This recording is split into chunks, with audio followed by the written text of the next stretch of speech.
What's going on, everybody? This is Dale from Upstate Bets and DFS. I'm here with my partner Riaz, bringing you NFL Week 8. This is what we like to call the first look. A lot different than a lot of our videos. These are really just unstructured. We kind of just come on here and just talk about our first look. This is my first time seeing the slate. This is Riaz's first time seeing the slate. I like to just kind of just pour it out here on this one. I just really everything's kind of raw. We kind of talk for a little bit here, so you can kind of, grab a drink and kind of hang out and listen to some raw thoughts on this NFL slate. We might plug a few guys in that we kind of like. We might talk a little bit different lineups and stuff like that, and kind of what we think about the game. So here we are, man. I mean, quarterback. We got Josh Allen at the top, 8-1. He's in a good spot against Miami. They look like they're probably double-digit favorites, I'm assuming.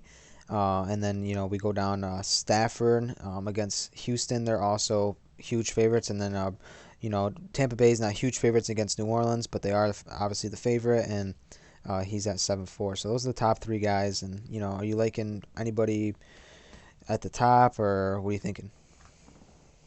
I mean, you can never go wrong with Josh Allen. He just does everything for Buffalo. Uh, Rushing touchdowns, throws a couple.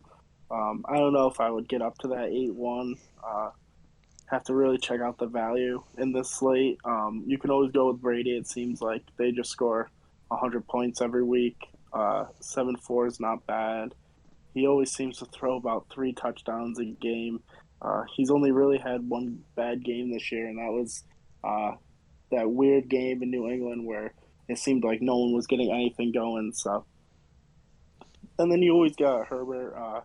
He's just a great play every week, coming off the bye. So 7-3 is not bad. It's kind of where he's been the past couple of weeks. He's got a nice little matchup against New England too, so that game should be pretty competitive. No real blowout factor in that one. Yeah, so we got like I was saying before, we got Buffalo's 13.5 point favorites, as well as the Rams are 13.5 point favorites. So projected team total for the Bills is like 30-31 as well as the Rams. So you got to think, people don't like to spend up for quarterback, but those points have to come from somewhere. So stacks are definitely viable. If this is your first time watching one of our DraftKings videos for NFL, we love the stack.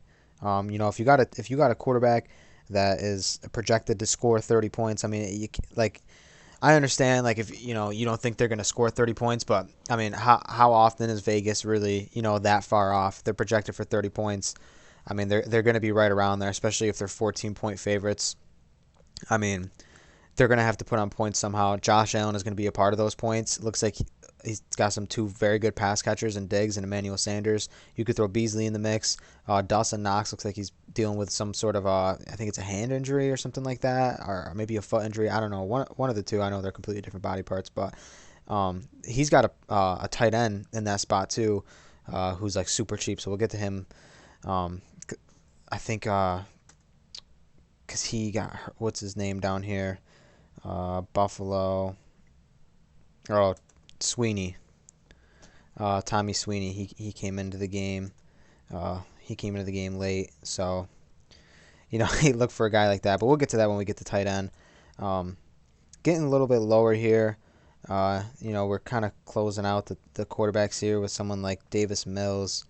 I mean, they're going to have to throw, but it looks like Tyrod Taylor. I don't know. There was something going on where he might be back in the next week or so. I don't think it's going to be this week, but we'll kind of monitor that news.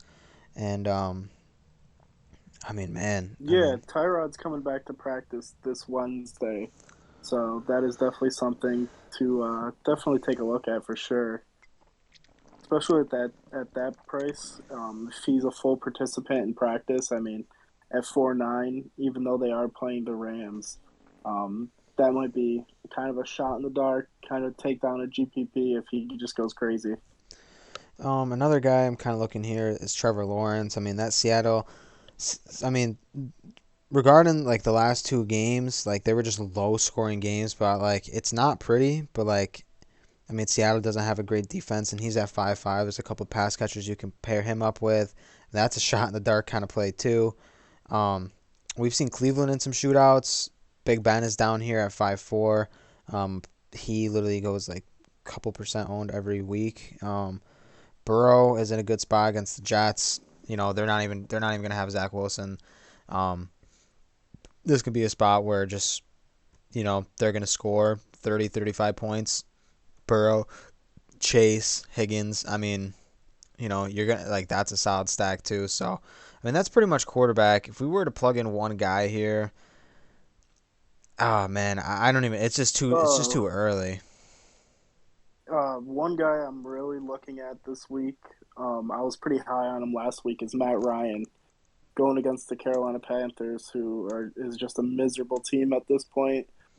They just have no idea what's going on, and Matt Ryan is smashing. He is connecting with Kyle Pitts at just like an unreal level, and we saw Calvin Ridley back. He scored a touchdown. He had a couple bad turnovers. He had a fumble and an interception, but other than that, Matt Ryan played awesome, and we're kind of starting to see his price go up. So I would start to take advantage of this because he is a very underrated quarterback this year. Yeah, I like Matt Ryan in this spot too. Like you said about Carolina, they're just dealing with some things. I mean, it looks like McCaffrey's like really hurting them at this point. Like, they need him back just to kind of figure out some things on offense. He was making Darnold look awesome, but I mean, he's been coming up with a lot of mistakes himself. So we'll see what goes on over there. I mean, if Darnold sits, um, who came in for him was what is his PJ name? Walker. PJ Walker. Yeah, I mean, he's got some legs on him, so viable. Man, that's At that ugly. price, at 4,000, maybe. But when he did come in, he didn't do anything that impressive. So Yeah. he's a good quarterback. Played in the XFL. He was like the MVP or so. Um, he's got the tools, and if he does get the start, he might find a couple of my lineups just because you'll be able to grab anybody you want. Yeah. So, I mean, I don't think we're gonna plug anyone in because there's no one that's just like I'm like just like so high on right now. Like there's a couple guys that like I love Josh Allen. I like Stafford. I like Brady. Like I like Burrow. There's just a lot of people I liked for me to pick. Um, but we'll say screw it for now. If you want to just punch in Burrow, I guess against this banged up Jets, I guess we'll just like plug him in just for salary reasons, just to kind of see what we're working with here. And we'll hop over to running back. Um, at the top, Henry, of course, his price comes down from last week. Threw that touchdown last week, which is awesome. So yeah, he really just does it all. A bad week for him is 16. Um, so especially at that price, but I don't know. I don't mind him in that spot. Not that I'm gonna get there really, but Kamara had an awesome game too. But that's Tampa Bay is always tough, and that's a division game. Eckler, they're coming off that bye where they just got smoked, so they had some time to rest and recover, think about some things. So who do you like here, man? I love Leonard Fournette. He is the guy in Tampa Bay. No Ronald Jones, no other guy. Fournette is the guy. His price is still pretty fair at 6'3". I think he's. I think that's basically where he's gonna stay unless he scores like 4 touchdowns and has 100 yards rushing. But just the last 2 games, he's gotten 81 yards rushing, um, a pair of touchdowns. Uh, he just gets all the work, and Tom Brady always seems to get them down, and he has no problem just handing the ball off to Fournette, and he looks awesome. He looks slim. He's fast. I don't know if he's just getting a resurgence, but he just looks awesome.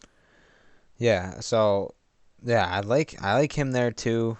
Um, Someone we just saw in that Thursday night game, Alex Collins. Rashard Penny is back. He had a tough week against New Orleans, but this is a spot where he can get right against Jacksonville. He's at 5-3. Khalil Herbert's been doing pretty good in his role, so he's been trending upwards. Had 21 fantasy points in a blowout loss against a tough Tampa Bay team, so that's promising. He goes against this San Francisco front, which is never easy, but they're not the greatest this year. But he saw 5 targets last game and caught all those balls, which is a nice bonus there. Chubba Hubbard is going against Atlanta. I mean, he's a pretty solid little back, but we haven't seen like tremendous upside from him. So maybe that's coming Cordell Patterson is some guy you actually could probably pair up with Matt Ryan just in terms of his targets. So doesn't see a lot of attempts on the ground, but I mean he is trending up since week one. So I mean 14, 14. I'm sure he'll get around that next game. And just as a pass catcher, I mean he can break one loose for sure. So we'll see, man. Anyone else that you're looking at here that's really catching you? Yeah, I like Gainwell from the Eagles. We saw Miles Sanders get pulled. Well, not pulled, but he got injured in the first quarter, and they're saying his injury is kind of the same as Barkley with that high ankle sprain. So he's week to week. We don't really know if he's going to be out there. Regardless, I think Gainwell is awesome. He's not much of a runner. He's more of a pass catching back. He had 8 targets in that game, and we even saw early in the season that he was out there. He had 9 carries week one, six in week two against the 49ers in Atlanta, and he had a monster game week one, and it looked really promising. And then even against Kansas City, uh, he had 6 catches for 58 yards. So I think he's just really trending. Yeah, I think we're gonna plug him in here. Obviously we'll monitor the Miles Sanders news, but it looks like he is probably gonna sit. So that's not a bad spot for him. In a game against Detroit where it's just like, they are favored, so we'll see. Detroit is just it's just Detroit, man. I mean, it's that's they're just bad. So um, I don't know. We'll kind of leave the other running back spot open for now. I mean, Gainwell, he's solid value at that price. No one really lower than him. I'm like in love with really. Um, so I don't know. It's up to you. Someone like Najee Harris too at 7.5, you can get to him. I mean, it is a tough spot, but man, he's consistent every week so far. So I mean, they've been really involving him a lot. I mean, after the first week, I mean, it's just straight consistency. So we'll go to wide receiver, and yeah, Cooper Kupp, man. I mean, you can't go wrong. If you got a Stafford stack, that's gonna be really expensive. You're gonna have to find some value somewhere if you got Stafford Kupp. Maybe you throw Woods in there, someone like Van Jefferson. You can get a little bit cheaper with him, or maybe even shot in the dark with Deshaun Jackson. Hope he catches a big one. But either way, um, Ridley, he's pretty low again, so I don't mind him there as well. He's at 6.6, same price as last week. You just gotta assume that he's gonna just have one of these big weeks pretty soon. AJ Brown did awesome last week. He comes up 600, but I still think that he's playable. Metcalf is definitely viable to break one loose at any time. He had that one super long catch on Monday night, but that was really the only thing we saw from him. But I mean, anyone else here? I mean, I know I got Chase and I know I got Burrow in the quarterback, so we'll plug in Chase just in terms of a stack. But do you like Higgins or Boyd between those two? Like who are you looking at? Yeah, I mean, I don't really mind Higgins or Boyd. Jamar Chase, yeah, Jamar Chase really he had that monster catch and run that got him over the 200 yards. But you can never really go wrong with Chase. He's just a monster. I would kind of stay away from these Seattle wide receivers. Smith is just, he's awful. He does not throw the ball away. Even if they're low owned, I just have no interest in getting to them at all. Kind of stay around the 6 range. Keenan Allen, I've been waiting for him to just have a monster performance. Mike Williams is the guy, it seems like. Not that Keenan Allen's had a bad year. I mean, super consistent, averaging around 13, I would say, fantasy points. He has Just some, hasn't found some the end good zone. game. What? Just hasn't found the end zone. No, only 1 touchdown, and Yeah. I mean that's very unlike Keenan Allen. But I mean, if we talk about stacks, Keenan Allen and Herbert, I think that's an awesome stack this week against New England. Um, New England defense, it's good, but there's holes in that secondary, and Herbert is a great quarterback this year, and I think uh, over the bye week they probably started connecting a little bit better. Keenan Allen's probably in his ear saying, "Come on, man, throw me the ball. I'm open. It's not a Mike Williams show this year. Give me some love." So I'm definitely going to target Allen this week. So I'm looking at some of these Jets guys to kind of bring this game back with. The top guys here: Corey Davis, Jamison Crowder, and Elijah Moore. Um, I, it's all ugly. Um, Yeah, I mean they got a new quarterback this week. yeah. I think Davis is your best option, and he's at 5'2", which is fair. And I just think that he's just going to be that. But I mean, realistically, like between Crowder and Davis, like I think Crowder's more of like going to be the safety net for this kind of like this quarterback stepping in. I feel like he's going to be more of like the blanket, and that gets a little bit different. So like I feel like Crowder runs out of the slot. Like I feel like he's going to be like, you know what I'm saying, just there. I think he can see double digit targets this week. So I don't know. That's just me on James Crowder. It's not like I'm like hammering Crowder. It's just like if you're doing a Bengal stack and you need to bring it back with someone, I think Crowder's like an option. Yeah, even to go a little bit lower than Jamison Crowder, not much lower, but I like Tim Patrick as always. I mean, he is super steady this year. He's found the end zone 3 times. Definitely the second kind of target beside what's his name, Colin Sutton.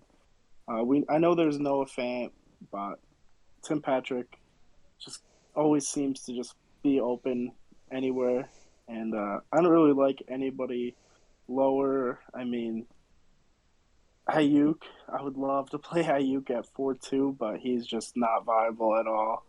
Uh, he gets no love, and he's almost on my do not play list.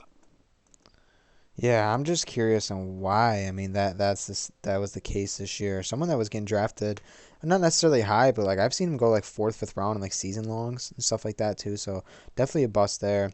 You want to talk bust? I mean, we're not gonna get into Allen Robinson this year, but um, I mean Waddle, man, that's his game where they're gonna be throwing from down. Like Waddle's good, dude. Like Waddle is good. Like they need to get him more involved. Someone who's seen double digit targets. Like I said, Tua's fighting for a job. It feels like at this point they gotta get Waddle more involved. Like whether that's just some screen routes, then him working the open field.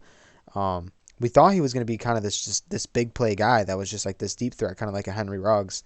Um, but he can be used like a Tyreek Hill in my opinion. I don't think he's obviously as that talented, but he also doesn't have Patrick Mahomes throwing him the ball. So like there's trades to everything. So I like Waddle here for sure. 5'6" too, in a spot where they're probably gonna have to throw. Any other wide receivers? You want to head over to tight end? Yeah, just one more. I don't mind Devontae Smith at all. Him and uh, Jalen Hurts just have a great connection this year. He's a great route runner. Detroit is like the worst defense this year. They're the worst team.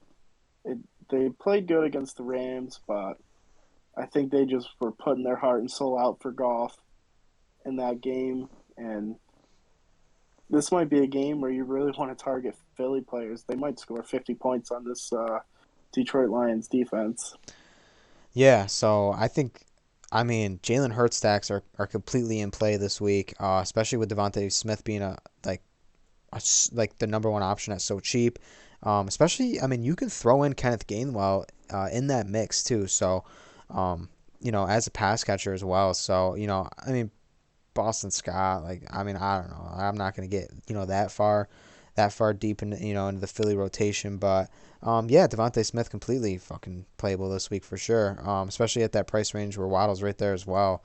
So I like all those guys, and I like I mean, the problem with the Hurt stack, and you want to bring it back on someone on Detroit. Like the only guy like I trust, and I grit my teeth saying trust is Hawkinson. So it's like I can't like I can't even say I trust Hawkinson. Like you got dudes like Cephas is hurt obviously, but like Amon-Ra St. Brown has like a back-to-back 9 target games, and then he just puts up a stinker, like no targets, like no anything, and then it just gets really ugly in Detroit. So we'll hop to tight end. Um, Pitts is rounded out here. There's no Kelsey on the slate. There's no Waller on this slate. There's no Andrews, so we got Pitts at the top. Um, we expected him to, to do this season. We know he's an awesome athlete. I think the price is still pretty cheap for him. I like him, and I like him in Matt Ryan stacks. I talked Hawkinson, man, but I don't know. And I like Gesicki. I had Gesicki. I was high on Gesicki last week. I believe, what was he at, 4-4 last week? 4-7. I still liked him, man, and he's been playing. He's been playing well this season. He really has. So I don't mind him either. And I already talked about if you really want to get low, man, as as Tommy Sweeney. He's at 2.9. It's not pretty, but some every like Buffalo tight end finds a way to catch a touchdown every week. So I mean, it's I don't know. Like you like Dawson Knox was having a good season. Like I didn't expect him to have a good season as much as he did, and now you got Tommy Sweeney hopping into that role. So I mean, I don't know, man. There's a decent amount of value here. So what do you like? Yeah, I mean it's great when you don't have to see Travis Kelsey or Darren Waller at 7,000, high 6,000. I touched on it earlier. Kyle Pitts is just going off. I don't even know what else to say. They finally are using him as a wide receiver, and when he lines up as a wide receiver and just has some poor tight end or poor linebacker on him, it's just a six. It's just unbelievable. So at 6'3", I'll take that all day. Pair him up with Matt Ryan. Hawkinson, we talked on him probably week 2, week 3, and I haven't touched him since. He's just not doing what we thought he was going to do. We finally got Gesicki back to where he was last year. Back-to-back games, over 20 fantasy points, going against this pretty good Buffalo team. You might get him pretty low owned. And then we got my guy Noah Fant, super consistent. That Thursday night game was just a bad game. Teddy Bridgewater looks horrible. If Drew Lock somehow gets back into being the starting quarterback, I'll be all over Noah Fant. But until that point, I just have no faith in Bridgewater. And other than that, I mean, Higbee's always a good play, and you can always play Hunter Henry. He scored in the last 4 games. I see that continuing against the Chargers here. This is kind of what I thought Hunter Henry was going to do. He's a great tight end. He's got a lot of upside. The Patriots wide receivers, there's no one that really is like flashy or is like the guy. They just have a bunch of pretty good wide receivers. So Hunter Henry is a great play at 4-2. Yeah, I like all those guys for sure. Hawkinson, yeah, back-to-back decent weeks, but like I said, I mean, I think that game definitely could shoot out, but it's just like Detroit. I mean, I just can't trust Detroit this year. So I don't know. I don't know. I just like it's tough. I think the most I like is Pitts at the top, man, and I don't mind paying up for that. Just to get an edge, because we've seen it, and I think it's going to continue for the rest of the year. I don't see it like, I mean, I just don't see it dropping for him. I think he's just going to keep going up till he's like in the sevens, realistically. Yeah, at one point, you'll have to decide if you're going to pay up for him or Travis Kelsey. Yeah, him or Travis Kelsey this year. So right now, if I'm kind of building out a lineup here, um, right now I got at the quarterback I got Burrow. I got a stack with Chase, and Higgins. I'm bringing that back with Crowder. At the running back I got Kenneth Gainwell and Najee Harris. Tight end we're finding some value there at Sweeney, hoping he catches one. Flex we got Waddle, but you can obviously pivot to 100 lower at Devontae Smith, and then the Bengals defense against the Jets. Looks like that's an awesome spot going against a backup quarterback, and that leaves you 800 remaining. You can go up on defense, and you can definitely get to the Rams against Houston. But I think if Tyrod's back, seeing the game they had against Detroit. I'm not saying like that's like an outlier game. Like the Rams are obviously still great. I'm just saying like I think Tyrod's like significantly better than Davis Mills. So like it's just like I think you can find better somewhere else for cheaper, and I think the Bengals against the Jets on someone that's for sure going to be a backup quarterback playing for the Jets. So I like that spot. Not that the Bengals defense is like out of this world either, but just backup quarterback and a favorite. That's a heavy favorite. So I mean, that's a fair line, and we've built you an entire lineup. Like this is viable to go out. I mean, I don't think I don't think it's super pretty, especially at the tight end spot, but definitely like something that in a GPP has a chance. So I mean that's it, man. That's the first look. It's raw and it's long, but that's what it's supposed to be. And our DK videos for NBA have been doing pretty well. We appreciate the support on that. NFL doesn't do great, but there's a lot of big YouTubers out there who've been doing it for a while. So we respect that, and we hope that we can give you some solid information when you come check out our videos. That's what we want you to be here and get solid information. Not only that, but have a good time too. So if you guys don't mind, like this video, hit that subscribe button and drop a comment down below if you have a play. We'll definitely give you our opinion if you're interested in it. And if you got anything left to say, Riaz, go for it. Yeah, like you said, give us a subscribe. I mean, we're dropping videos daily. Um, Other than that, I mean, be on the lookout for NBA every single day. And Friday, Thursday, we're gonna drop our Fire Five. Yeah, so that'll be it, and we'll see you guys next time. Peace.